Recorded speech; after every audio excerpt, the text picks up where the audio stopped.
show like kind of a little late, so I'm not sure what you're discussing, but I've had like 2 or 3 encounters with things at night. The last one was like a month ago, and it could be that maybe I'm crazy, I don't know. But I think it was more like a succubus. It was kind of more like, it didn't look like a gray with a wig or anything. It looked like a woman. It was like the hottest woman I could have ever been with. And are you sleeping when this happens? Are you awake, or daytime, nighttime, what? I'm like in between. I know it sounds like a little weird, but it was so real, like I wanted to go back there, and I couldn't. And it happened just once, or you said 2 or 3 times? 2 or 3 times, yes. Same dream? Yes, it's always like in a room, kind of like a white room or something, and I don't know. This is my opinion, but whatever, that there's like some other dimension where something works there or like gets, and I don't know, and one of the things, like in my last dream, like, hello? Yes? Yes. In my last dream, like, this woman became, like, she was, like, hermaphrodite. Like, she had, like, both sexes. Like what? I cannot hear it. Hermaphrodite. She had characteristics of... woman and man at the same time. And it's sort of like sex didn't even matter for her. Well, I don't know what to make of that. Farah, do you have any thoughts on this this call? Of course, that's a very short introduction about what he experienced. I would like to speak with him with details. If you like, you can email me if you would like to discuss this topic privately. I'm sure there are other things that you cannot mention here on the phone, on the radio show. But the introduction is very typical because, again, it has a similar pattern, similar ritual that millions of people are describing. So you are not the first one, you are not the last one. And thank you for mentioning incubus, succubus. I also talked about it in the book. In the past, this experience was described as incubus, succubus, strange beings or spiritual beings who come in the night to your bed and they want to make love with you, this kind of things. So the best thing is, whenever you have these encounters, please take notes, the date, the time, what happened, with details, because it is very easy to forget the details, and they want you to forget. So, Robert, thanks for that call. Robert, maybe you could email Farah. We have the contact information on the Coast to Coast website. Appreciate that call. Hey, I have a question for you, David. In the lore of alien abduction research, it's this phenomenon seems to follow bloodlines, generation to generation, and I'd like to know if you're concerned about your own son. In a way, yes, I am. But my son has never said anything to me. If he has had experiences, then perhaps he has forgotten, but he has never mentioned anything like this to me. How old is he? And he is 25 now. Okay. Okay, back to the phones. I'm sorry, go ahead. And also, I don't believe my brother or my 2 sisters have had these experiences. I seem to be the only one in my family so far. Which raises the question, why you? And I know you already said you don't know, I don't. West of the Rockies, Marie. Good morning, Marie. Hey, good morning, George and Sarah and David. And I called it. I had to call in because... Whoa, I think we're having some trouble here. Marie, you want to try it again? But I had to call in because this is kind of the story of my life. Yeah, it's not going to work there for Marie. Sorry about that. We're having a little overload problem on the phones. David, if you're still there, tell me a little bit about your art. Is it sort of a therapy that you have these paintings that are created based on the experiences that happen to you, or is it more like a compulsion, like automatic writing, where you feel like you have to produce these art pieces? Well, it's both, really. I had never thought of doing paintings, okay? but there was a meeting held, and one of the beings, I don't know what to call him, but he was basically like one of the main beings. He has some important position, but I do remember a meeting where he came up with the suggestion of letting me do the paintings, and the other beings that were there agreed to it. And then he asked me, David, would you do paintings? And I said yes. But also, at that time, the first 2 years of my life, when I started remembering, I was in very bad shape. I was like digging a hole for myself. I was scared all the time, and then I got to a point.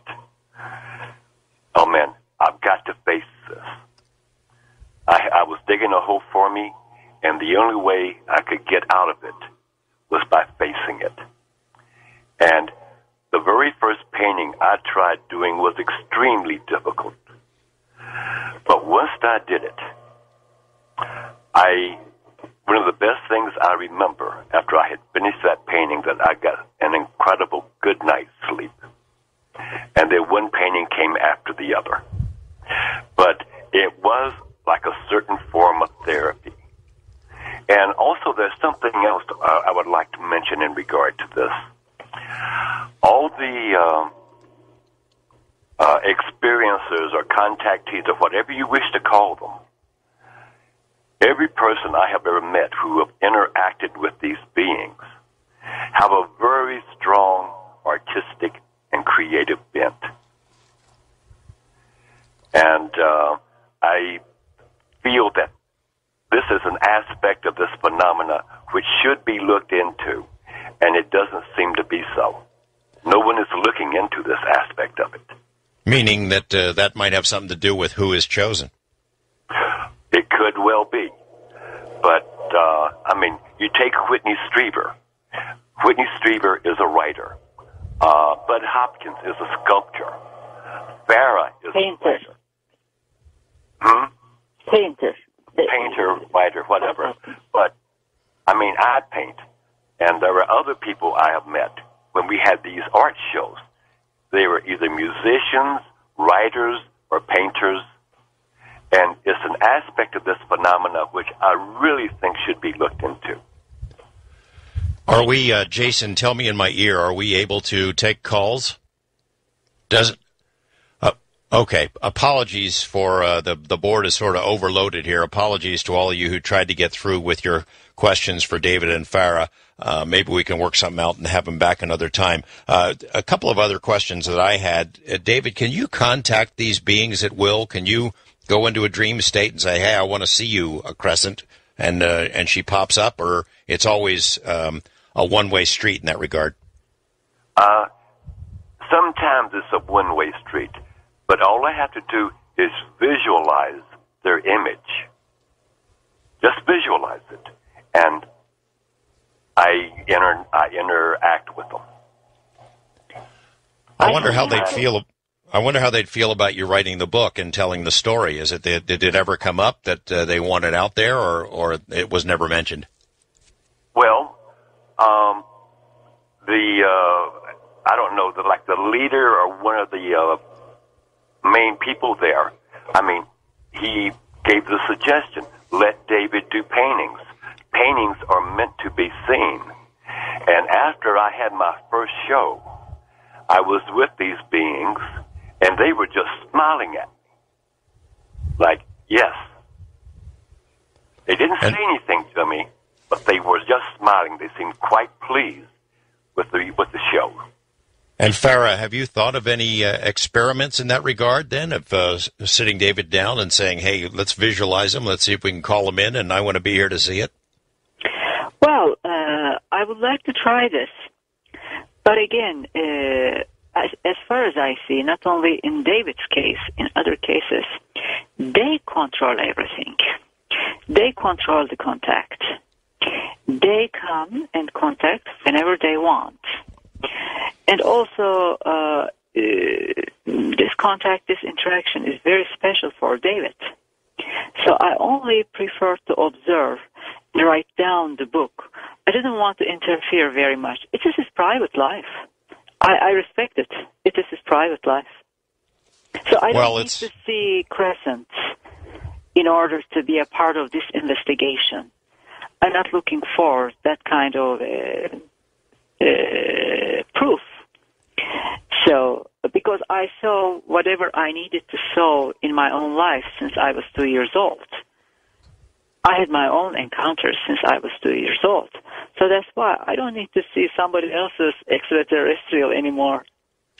Well, if you don't mind, I'd be happy to tag along for that one, but if you don't want to do it. David, tell me this. Overall, do you categorize these experiences as positive or negative? I mean, you told me that for a period there you were really scared, that it was a rough time in your life. Now, looking back on it, what do you think? Actually, it was a positive experience, but it was very difficult at the same time. I am quite at ease concerning this. I mean, it started as in my childhood, and after a while, you just become at ease with it. I mean, there is nothing I can do about it. Either I'm going to face it or I can deny it. And if I deny it, I'm only doing myself harm. And Farah, do you see it the same way for the experiences you've been having since you were 3? I'm sorry we didn't get into that, but... Well, I mean, yes, it has positive aspects and negative aspects. But it is very difficult to live with this. And it is impossible to live without this. Because you are theirs. You cannot fight against. There is nothing that you can do. Well, plus also the human part of it, I would think people will call you crazy. There's something wrong with you. You got to be crazy. Not in every society. Again, in my country, in Turkey, this thing, let's say the jinn aspect, is accepted. So it is normal. But again, in another society, in another environment, yes, they can call you easily as crazy. If we were living in the Middle Ages, probably they would blame us for witches, and they would burn us alive in the center of a city, right? If we were doing this hundreds of years ago. Sure. And David, for you, now you said your wife had a hard time with it, still has a hard time with it. You must get some grief. I imagine your neighbors, once this book is out and gets wider distribution, you're going to have trouble maybe at work or in the community? Well, for me, if somebody asks me about it, I tell them. Right. I don't take it personally. Okay. I've had my problems with it, yes, but what anyone says, that's fine. I know how it sounds. But whatever a person thinks is what he thinks. And I am not going to I'm not going to say to him, listen, you've got to believe me. Right. I won't do that. I respect people too much. David Huggins, we appreciate you coming on and bearing your soul and telling this. I know it wasn't easy for you. And Farah Yerduzu, it was great to have you on the program. Can't believe this was just your first time because there's so many interesting cases and stories that you've covered over the years. We sure hope to have you back. The name of the book is Love in an Alien Purgatory, The Life and Fantastic Art of David Huggins. Check it out. It is not a boring read. Thank you, everyone, for being with us tonight. Thanks to the folks there at Premier Radio for keeping us on the air. And good night, everyone.